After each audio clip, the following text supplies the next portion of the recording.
가정이 무너지면 사람들이 어려움을 지탱할 수 있는 힘을 잃어버린다는 겁니다. 아무것도 아닌 것 같은데. 그래서 어린 왕자의 저자 생텍쥐베리 같은 경우에도 그런 말을 했어요. 그가 비행사로서 비행을 하다가 어느 사막에 불시착을 하는데 그야말로 빵 한 조각, 물 한 방울이 없잖아요. 근데 그가 극적으로 생존의 그 9.4.1생 구조를 받는데 어떻게 그 살아날 수 있었느냐 그랬더니 그 모든 어려움에서 가족에 대한 강한 그리움이 자기를 그 어려움을 이겨낼 수 있는 힘이 되었다. 이게 뭘 의미합니까?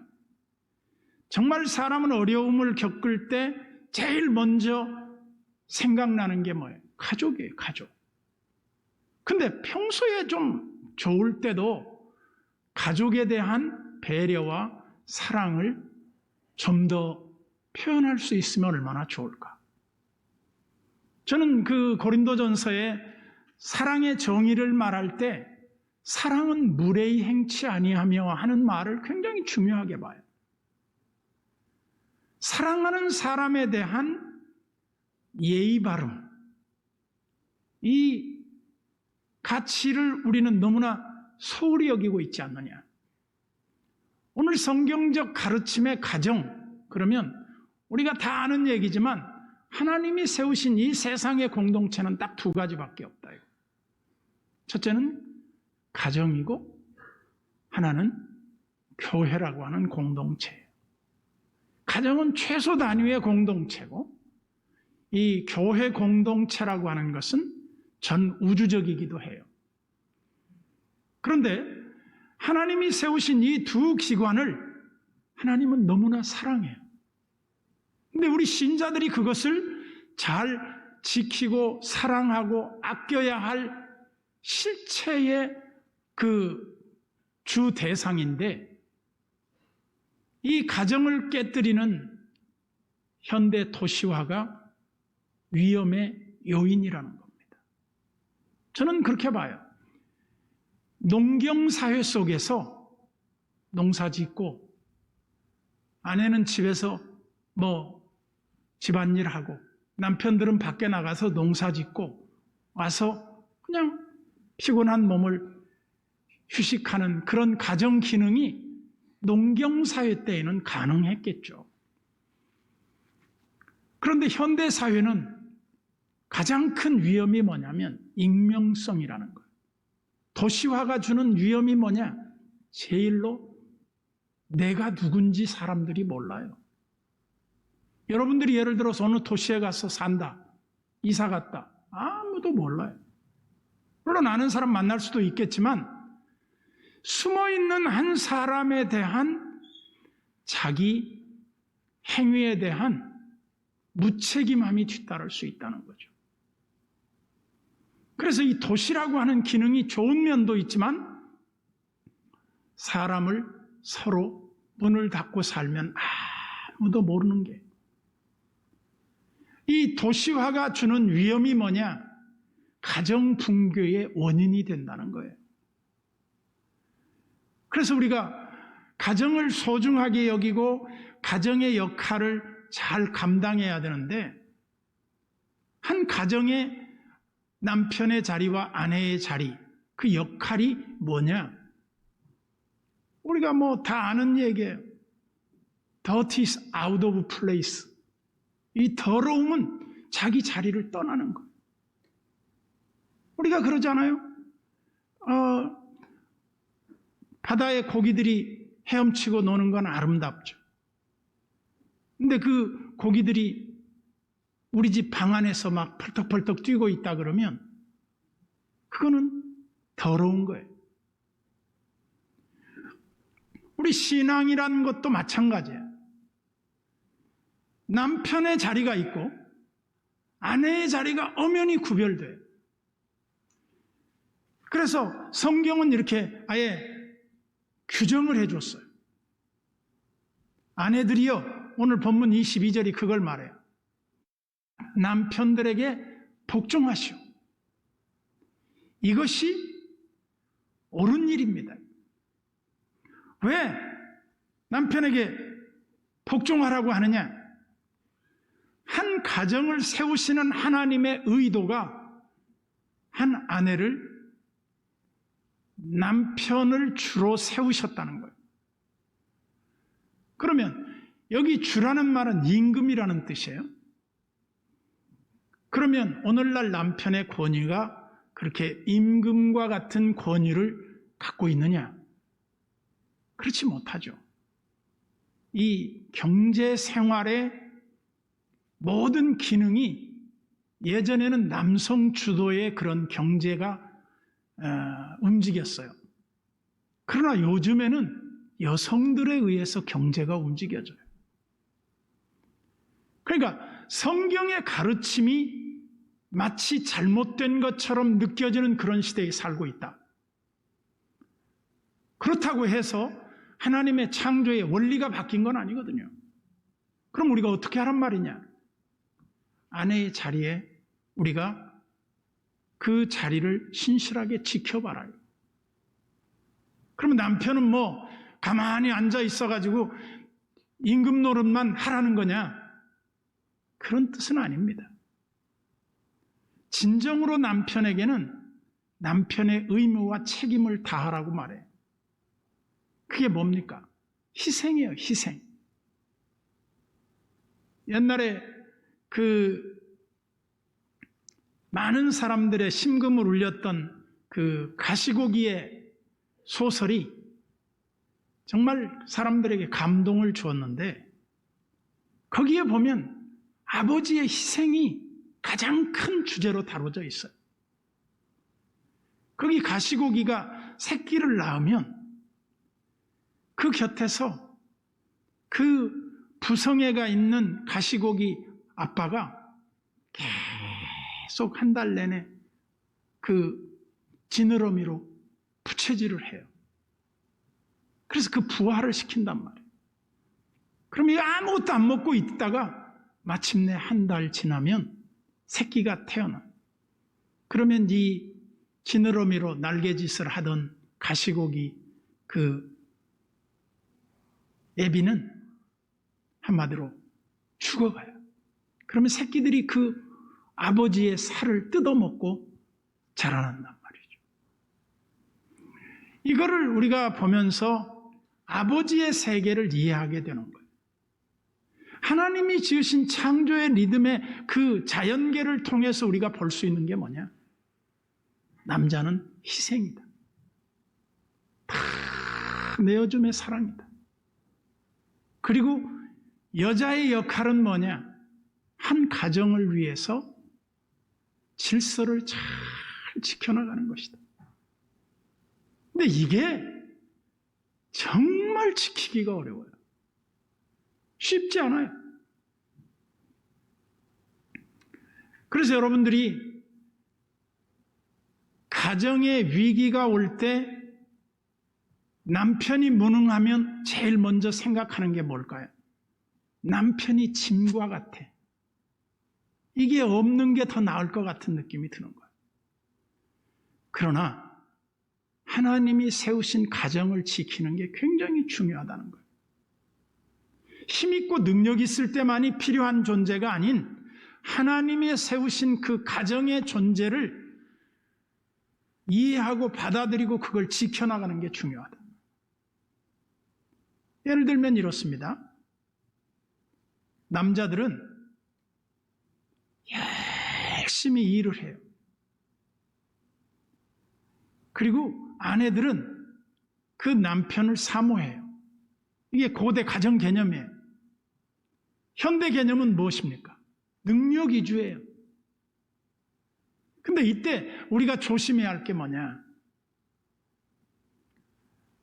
남편을 주로 세우는 일을 아내가 해야 되는데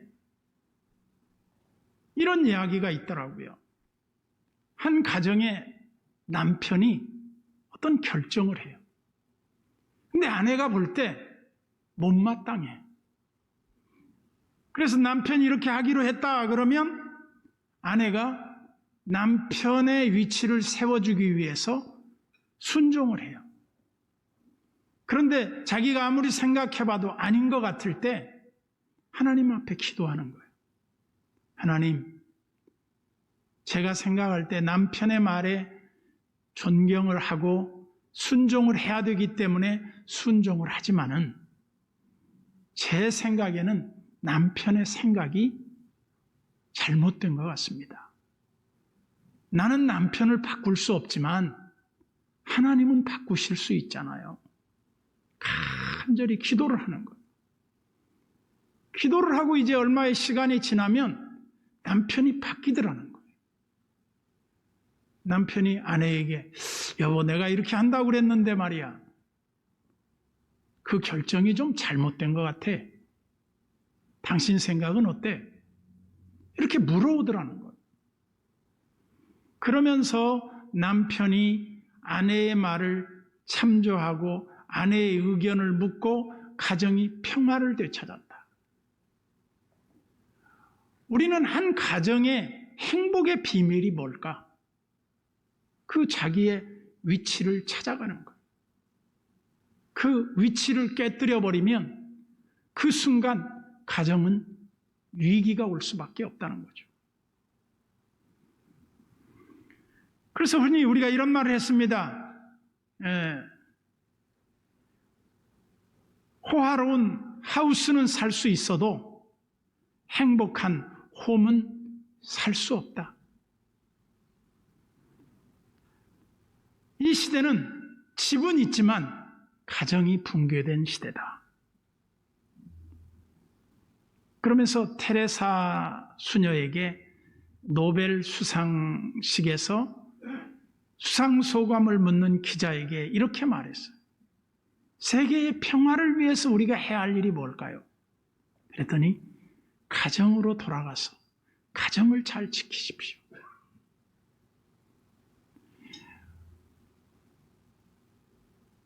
지미 카터 대통령도 참 신앙의 훌륭한 지도자로 알려져 있어요. 근데 그 카터 대통령이 백악관에 근무하는 직원들에게 늘 한 말이 있다는 거예요. 가정에서 훌륭한 역할을 다하지 못하는 사람은 백악관에서도 훌륭한 역할을 다할 수 없다. 이걸 아주 못 박으면서 가정에 충실해라. 가정에서 인정받지 못하는 사람은 나도 그 사람을 참모로 쓸 수 없다. 유명한 말을 했다고 하는 겁니다. 우리는 가정이라고 하는 이 작은 공동체가 하나님이 세우신 축복의 공동체의 가장 기본이라는 걸 누구나 잘 알고 있어요. 그러면서 어떻게 가정을 지켜나갈 것인가? 하나님이 쓰시는 가정이 돼야 되는데 세계적인 기업으로 성장한 던킨 도너츠 로젠버그 회장의 이야기를 들어보면 참 감동을 주는 것 같아요. 지금 세계 36개국에 1900여 점포가 운영이 되고 있는데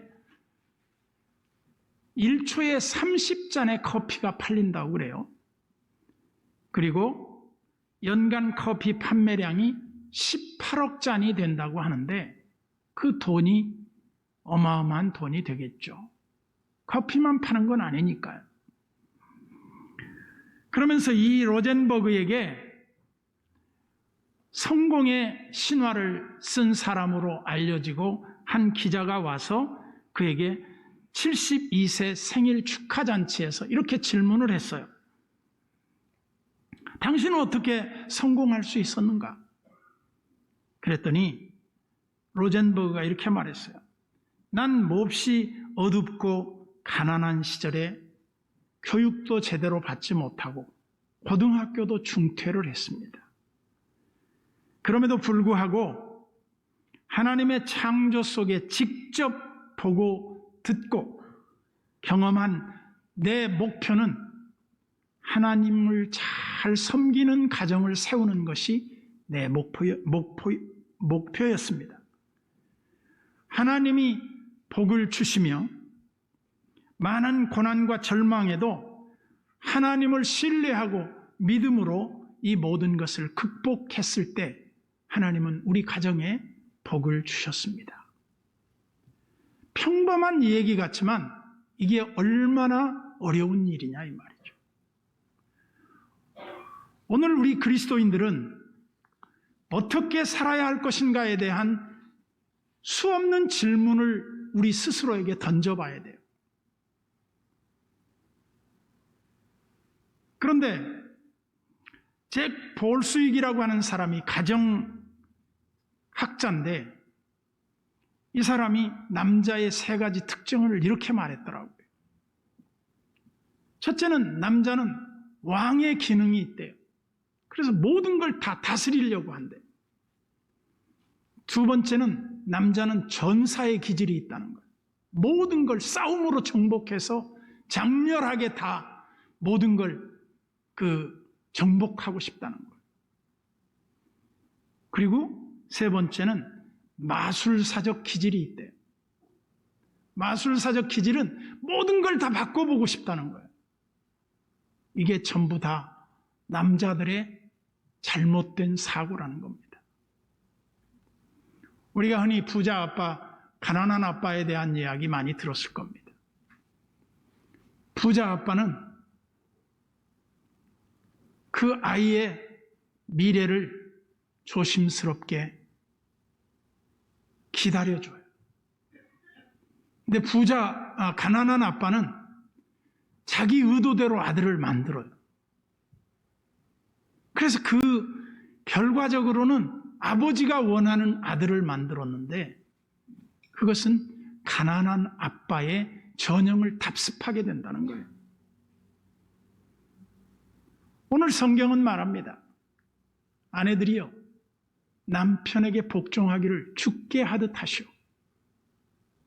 남편들이여 아내 사랑하기를 그리스도께서 교회를 위해서 자신을 내어주심과 같이 다 내어주십시오. 이게 해답이에요. 이 위에 이의가 있습니까? 성경은 우리가 일명 캐논이라고 합니다.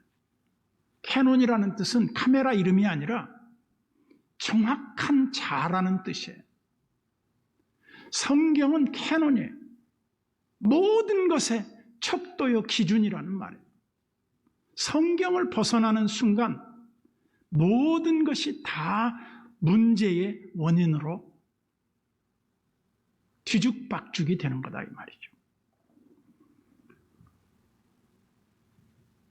아무리 어려운 상황에 빠져도 건강한 가정이 있을 때 그 어려움을 극복할 수 있지만 가정에 위기가 왔을 때 그 가정을 지켜줄 수 있는 방법은 없다는 겁니다.